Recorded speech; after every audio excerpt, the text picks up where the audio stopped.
Hi friends, நான் தான் உங்கள் அரவிந்த் பேசுகிறேன். இன்றைக்கி என்ன வீடியோன்னு பார்த்தீங்கன்னா, இன்றைக்கி வந்து ஒரு 3 அங்குல பைப் வந்து எப்படி ஜாயின் பண்ணுறதுன்னு பார்க்க போகிறோம். ஆக்சுவலாக அந்த பைப் எப்படி கட்டாச்சுன்னா, ட்ரிப் லைன் போட்டதுக்கு பள்ளம் எடுத்தாங்க. அப்படி பள்ளம் எடுக்கக்குள்ளே வந்து ஜேசிபி வந்து பள்ளம் தோண்டக்குள்ளே கீழே பைப் போனது பார்க்கல, கவனிக்காமல் வந்து தோண்டும்போது உடச்சிட்டாங்க. அதை உடச்சி வந்து இப்போ நம்ம ஜாயின் பண்ணுறோம். ஃப்ரெண்ட்ஸ் பாருங்கள், இப்போ வந்து எப்படின்னு பார்த்தீங்கன்னா, 2 பக்கம் பைப் வந்து தேவையான அளவுக்கு கட் பண்ணியாச்சு. கட் பண்ணிவிட்டு ஒரு பக்கம் வந்து நார்மல் கப்ளிங் போட்டாச்சு. அதுக்கப்புறம் இன்னொரு சைடு வந்து பார்த்திங்கன்னா, அதேமாதிரி கப்ளிங்கோட பைப்லேயே கப்ளிங் இருந்துச்சு. அந்த கப்ளிங் சொருவி பைப் வந்து குறிப்பிட்ட லெவல் வரைக்கும் கொண்டு வந்து வச்சுருக்கேன்.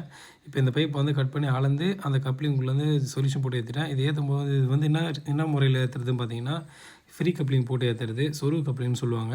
அந்த கப்ளிங் வந்து அதிலேயே பைப்பில் ஆல்ரெடி சொருவி வச்சுருக்கேன் பாருங்கள். இப்போ வந்து அதை அளந்து அந்த மார்க் வச்சு அந்த பைப் சொருவியாச்சு. இப்போ வந்து அந்த ஃப்ரீ கப்ளிங் எவ்வளோ தூரம் ஏறும்னு சொல்லிட்டு அந்த பிளேடு வச்சு கனெக்ட் பண்ணியாச்சு.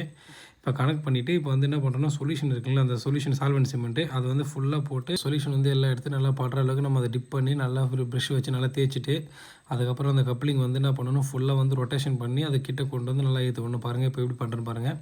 இப்போ அந்த கப்ளிங் இருக்குல்ல, அந்த பைப்பில் சொல்லி வச்சுருப்பாரு, அதை வந்து ஃப்ரீ கப்ளிங் சொல்லுவாங்க. அதை என்ன பண்ணணும், அதை ஃபுல்லாக ரொட்டேட் பண்ணி அந்த சொல்யூஷன் எல்லாத்தையும் டிப் ஆகிற மாதிரி பண்ணிவிட்டு அது வந்து கரெக்டாக அந்த அளவு மார்க் வச்சுருப்பேன். அந்த அளவு வரைக்கும் வந்து அது டைட்டாக ஏற்றி விட்டுணும். அந்த டைட்டாக ஏற்றி விட்டுட்டால வந்து கிரிப்பாக காஞ்சிடும். அது காஞ்சதுக்கப்புறம் என்ன பண்ணணும், அந்த ஓரத்து 2 சைட்லையும் தொடச்சிட்டு எம்சில் இருக்குல்ல, அந்த எம்சில் வந்து 2த்தையும் ஒன்றா மிக்ஸ் பண்ணி அதை 2 நல்லா ஒரு பிளாக் கலர் ஃபுல்லாக மாற அளவுக்கு நல்லா மிக்ஸ் பண்ணிவிட்டு அதை வந்து டைட்டாக வச்சு நல்லா தேய்ச்சி அப்ளை பண்ணணும்.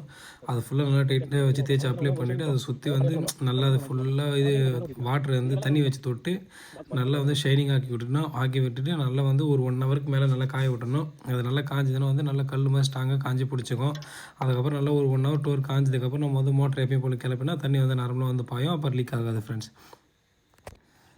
இதே மாதிரி யூஸ்ஃபுல்லான டிப்ஸ் அண்ட் ட்ரிக்ஸ் எல்லாம் உங்களுக்கு தெரியணுன்னா என்னோடய ஐடியா வந்து ஃபாலோ பண்ணிக்கோங்க. மறக்காமல் இந்த வீடியோக்கு லைக் பண்ணுறேங்க.